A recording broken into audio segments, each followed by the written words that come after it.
Welcome to the Bowden Blitz ACC edition. I'm Joe Lisi, joined by former National Coach of the Year, Terry Bowden. Coach, we enter this weekend, week number 12, the final stretch before conference championships games, the week of December 4th. We'll take a look at the updated odds entering week number 12. We saw another change this week based off the upsets that we saw in the conference last Saturday. Give me your thoughts about where we stand entering week number 12.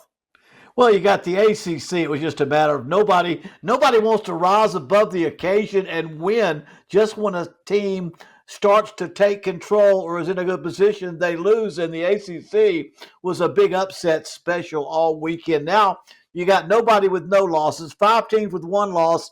Everybody's got to play somebody else in the equation. So it's a wide open affair. And I'll be honest with you, there's not a team in the ACC that you fall in love with anymore. Everybody's got blemishes.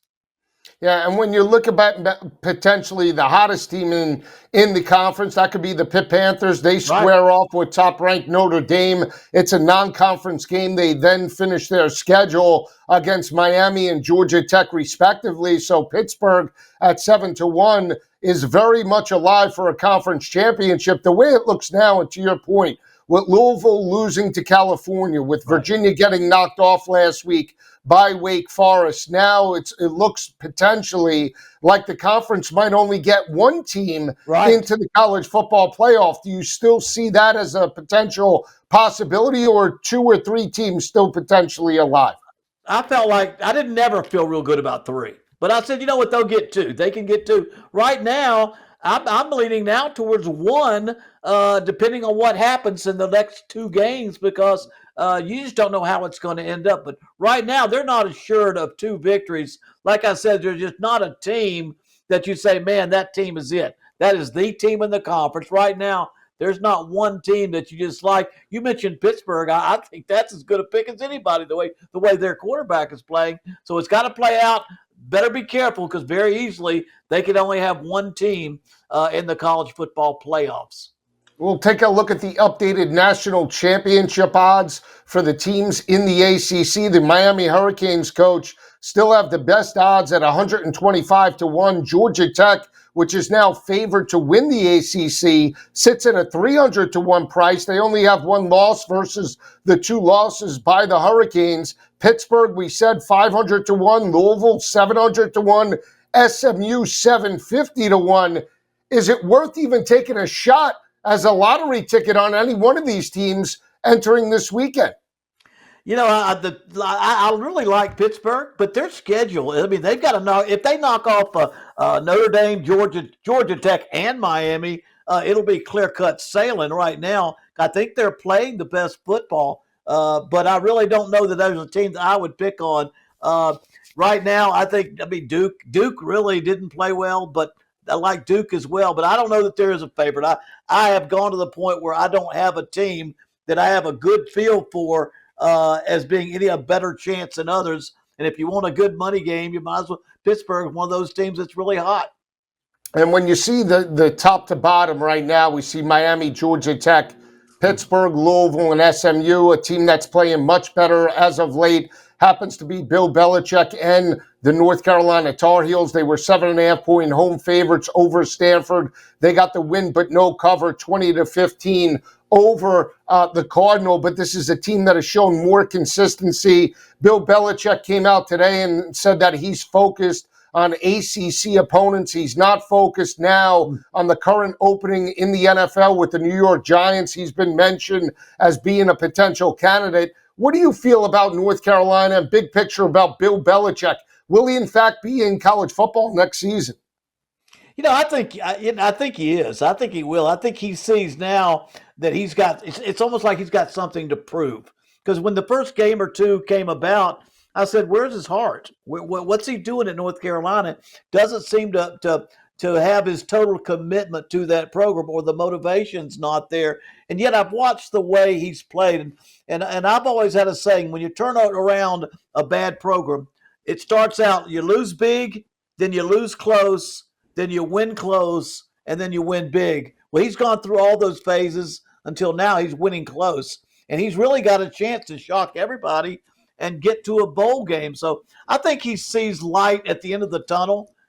Such a bad start. I think he also sees light at the end of the tunnel. And I got a feeling, just as a matter of pride and a matter of to prove it to others, that they're going to go out there and get this program turned around. Yeah, they have won 2 straight. They do have the ability. They play Wake Forest this weekend and have the ability to win maybe 5 straight down the stretch. They're 4-5 overall right now. 2 more wins and they become bowl eligible. And you would think that at least in year number 1, getting to a bowl, weeding out the players that fit the scheme and don't fit the scheme, potentially the biggest progression. We talk about a first-year head coach Right. happens to be from year 1 to year number 2. Right. So that program then is set up for success in 2026. So, and coach, they're doing it in the interior, right? They're running the football better, playing better, sound defense, and that's all you can ask for in respect to the second half of the regular season. And they're trending. You know, if you go 5-5 or you're sitting at 4-5 and you've lost 3 out of your last 4, then you're heading in the wrong direction. But they're winning now. They're moving in that right direction. Like I mentioned, lose big, lose close, win close. And they have gone through those phases, lost a couple of games really on the goal line that they should have won. And it would have even been bigger now. So really, I think they're trending in that direction. And he knows how to win football games. He knows how to build a football program. He's now, I think, got his program committed. He's committed, got his staff. And I'll be anxious to see how it finishes out because whether they get to a bowl game or not, they're trending. They're trending in the right direction. They're moving that program where they want it to go. And we'll see how it plays out. Winners of 2 of the last 3, and North Carolina will be, in fact, bowl eligible for 2025. A program that's looking to become bowl eligible went on the road last weekend into Death Valley was Florida State. Coach, they were catching basically 2 points in that matchup. They went into Death Valley. The defense fell apart in the second half. They only put up 10 points, couldn't run the football effectively. They lose it by 14 points. And now Mike Norvell is facing the hot seat rumors yet again. Give me your thoughts about that performance last Saturday night, and where does Florida State go from here? You know, they're so inconsistent. One week they can't play defense. The next week they can't play offense. Even though they lead the nation or top 3 in total offense, they go up against a Duke team that gave up. How many points did Duke give up last week to Clemson? And although they still won, and they come out and get 10 points. That's all they can get is 10 points, 110 yards rushing, 250 passing, and that's what they hang their hat on. And so one week it's bad defense, one week it's bad offense. I think I saw in the press conference where Mike Norvell is saying we're going to win a championship. I really think he's pleading his case. He's pleading his case. Hang on. Next year we got it, but I think they're still concerned with the program, not wanting to fire their head coach. He had said that, and the remarks that he made, Coach, was that he's built this program up at one point, obviously taking them to an ACC championship, 13-0 in the regular season a couple seasons ago, and then they fell off a cliff last year at 2-10. We said that it was potentially another 2 or 3 year window before maybe they got back to a 10 or an 11-win season. Do you see the progression, even if in fact they are a 6-win football team this year? Well, I think when I saw how bad it was last year, before the season began this year, I said, fellas, don't think about a 1-year flip from 2 to 10 to 10 to 2. This is a 2-year process. They won their first game. Everybody got excited. This is realistically more the type of progression that you thought they would have. Although I'll say this, the natives are restless. The Seminoles are restless to win better and play better than they are playing because he's making big-time money. When Coach and I return, we'll talk more about a recap of week number 11, including the upset in Louisville, Cal, and the Cardinals coming up next.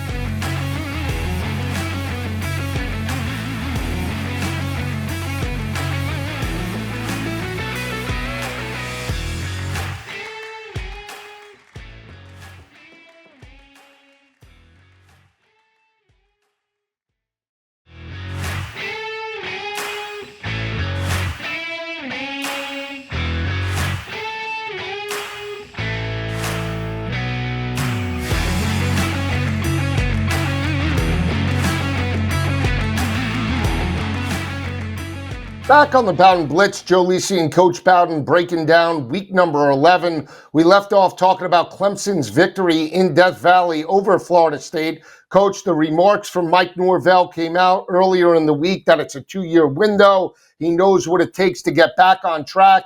And twofold, we haven't heard much out of Clemson and the situation surrounding Dabo Swinney, but they stopped the bleeding for a week. You see Mike Norvell right now. We talk about the hot seat rumors. We talk about his 6 seasons in Tallahassee, 36-31 overall, and it didn't include that 13-0 regular season just a couple of years ago. $59.2 million is what's owed to Mike Norvell over the next 6 years.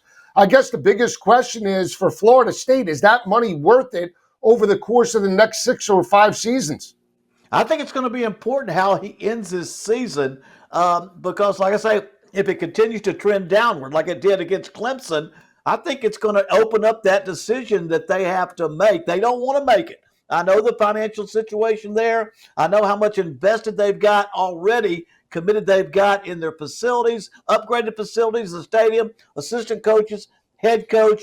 It's a big, big chunk that FSU doesn't want to do, but he finishes up with Florida, a Florida that's fired their coach. If he were to lose to Florida in the last game and it were to be ugly, I don't know how they could hang on, but I think he believes he can. He knows the importance of it. I just don't think it's as locked up solid as he would hope it would be. And on the flip side for Dabo, right, we haven't heard much out of Clemson, and you see now the situation with LSU, how ugly the buyout is with Brian Kelly. They're potentially going the legal route, saying that they fired him for cause. Do you think Clemson is monitoring the situation as it relates to Dabo, if they do in fact make a move just because of how ugly some of these situations are and where they would be maybe in respect to some of the SEC programs? Well, I think 2 things are different about Dabo. One, his body of work. He's got 2 national champions, numerous conference champions. He is solely responsible for the greatest era in the history of Clemson. And 2, when they talked about Brian Kelly not being a good fit, he is a perfect fit for Clemson. Cultural, the way he is, he's got that country boy, Opie kind of personality that fits right into Clemson, and he's got a great body of work. He wants to prove he can do it. I don't think he's in trouble, to be honest with you. He doesn't want to leave. They don't want to get rid of him. I just think that's one of those things that you have to understand that situation and how ingrained they are in the Dabo Swinney way of things and how much of a competitor he is. He really, when he says, I'm going to get this thing turned around, he's got a record to prove it. And we'll see now. Dabo and Clemson have become 3-4 in the conference. They get a much-needed win over Florida State. We'll see what transpires in the month of November. The upset in the conference happened last Saturday night. Louisville was at home. They were in striking distance to potentially make an ACC title game. All they had to do was take care of business against Cal and Justin Wilcox. They were laying basically 20 points in that matchup. Coach, they didn't just not cover. They lost the game outright. Cal strikes the upset, 29-26. They become bowl eligible, picking up their 6th victory on the season. They just outplayed Louisville on both sides of the football last Saturday night. They really did outgained them, 427-351 for Louisville. It was Cal came to play, and when it got down to the overtime, instead of kicking a field goal just to tie it up, on 4th and 1, they said, no, let's put all the marbles in a 4th and 1. And that young quarterback that I can't pronounce his name perfectly, he goes out there and throws a touchdown pass, and they win it without having to go for a field goal and a second overtime. Cal just outplayed them. And that's what disappointing, because Louisville really has the makings of a really good football team, but they've got some ugly losses. Now they've got to come back and get themselves, they've lost 2 games in overtime. And so you can imagine when you start losing games in overtime, you're pretty dang close to having a pretty dang good record. But those are games they should have won, and now all they can do is focus on the next one because they have stretched themselves where there's really not a chance for the conference championship game or the playoffs for this team. Yeah, I think that the biggest thing for me is that entering this year over the past 3, seasons with Justin Wilcox. This team was not a very good road team. They entered this year like 6-13 on the road or on a neutral field. They got some quality wins. They get the win against Boston College earlier in the year, took Virginia Tech to overtime on the road, and then knock off one of the better teams in the conference in Louisville. Now the stage is set potentially for next season with a sophomore quarterback and some of the young depth that they have at the skilled players. They're potentially maybe a team that could be a dark horse to win the title next season. So we'll see how it plays out. A team that nobody saw coming was Tony Elliott and Virginia Cavaliers. They were undefeated in the conference last week. They laid 6.5 points to a very blue-collar team in Wake Forest. That was an ugly game, Coach. There were some injuries for Virginia. Offensively, they couldn't put it together in the second half. They lose the game outright to Dickert and Wake Forest. This Wake Forest team is battle-tested. Yeah. They knocked off SMU. They now knock off Virginia. They win it 16-9. Yeah, Wake Forest is sneaky good. They are a lot better than people on the outside understand. But I'm going to say this. When UVA lost Chandler Morris, he has been the body and soul of that offense. They lost him in the second quarter. They had no chance. They scored no touchdowns. They kicked field goals. It was a team that, they've made their mark by winning close ball games. They couldn't do it with the backup quarterback, and that happens at so many places. It happened in Missouri. It happens here. That quarterback, as good as he's going to be maybe one day, not good enough to win that football game, and they have to suffer a loss. But when you're winning games on the last seconds of a game, that's what happens when you're not ready to go with a backup quarterback. And Jake Dickert has done a fantastic job taking over for Dave Clawson. 6-3 now. They are bowl eligible. Coach, they had a win total at the start of the year right in the area of about 3.5, 4.5 wins to start the year. They have definitely overexceeded expectations. They pick up this victory against North Carolina. It would be 7 wins this year.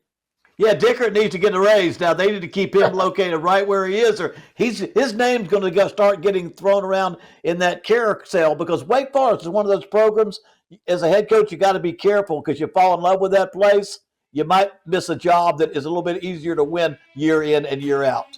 When Coach and I return, we'll dive into the biggest games in the ACC for week number 12. Keep it where it is.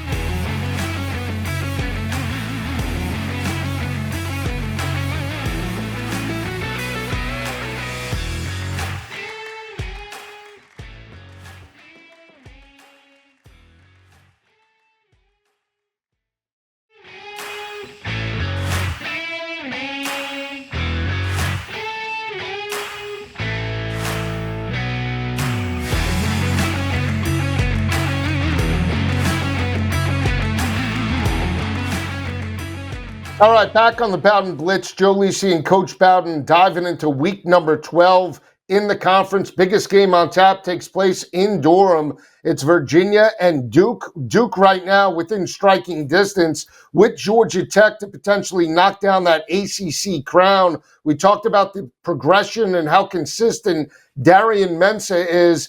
Coach, this line, 6.5, really favors the Blue Devils. Based off of last week's performance, I don't know if Tony Elliott and this Virginia offense could go toe-to-toe with Darian Mensah. Early on, I'm looking to the Blue Devils to win this ballgame.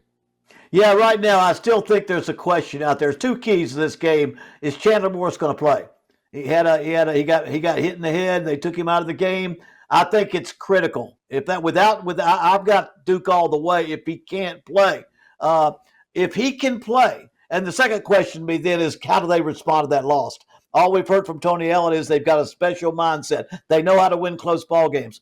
Well, they can look at last week and say, we were right there, but we lost our quarterback. If they don't get him back, Duke may run away with this game. But if he's back, I think they go back and win a close ball game. Duke, can he be explosive? But Duke gives up explosive plays. I haven't studied enough just yet, but I'm thinking the over in this football game. Yeah, we'll see. 58.5 is a very high number, and we talk about how good Darian Mensah is.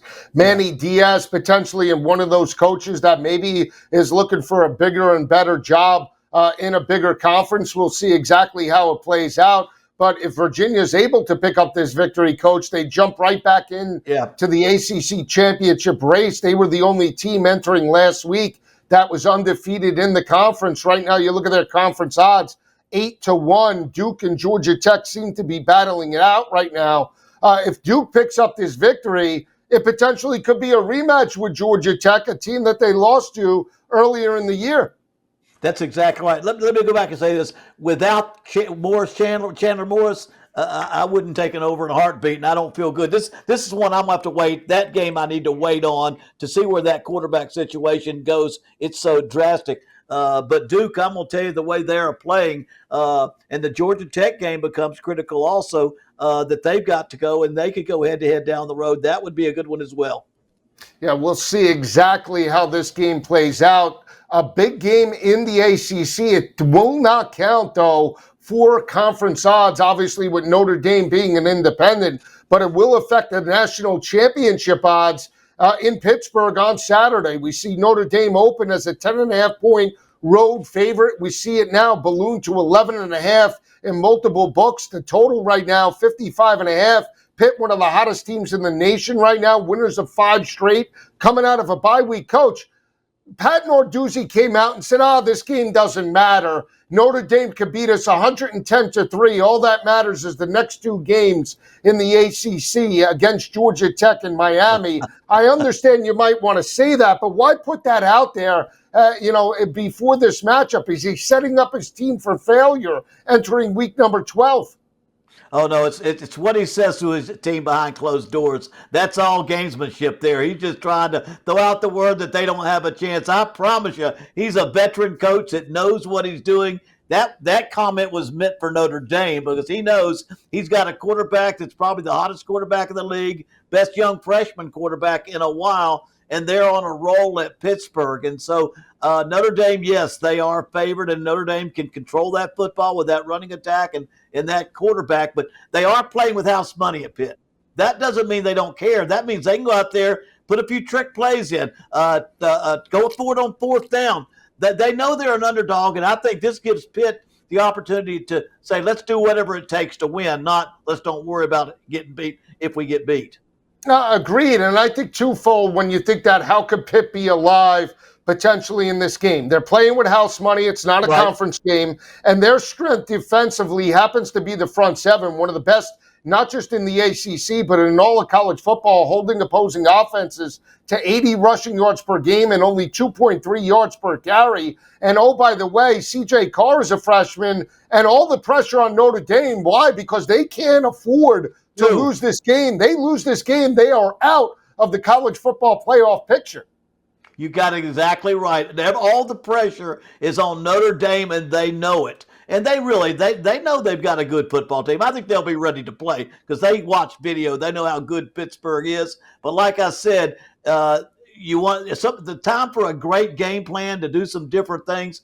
That falls in Pittsburgh's hands. So this ought to be a great game right now. And if Pittsburgh can keep that quarterback, protect that quarterback, give him time, this could be real interesting. We'll see exactly how it plays out. Coach and I will be back later in the week breaking down week number 12. For Coach Bowden, I'm Joe Lisi. Have a great day, everyone. We'll see you later in the week.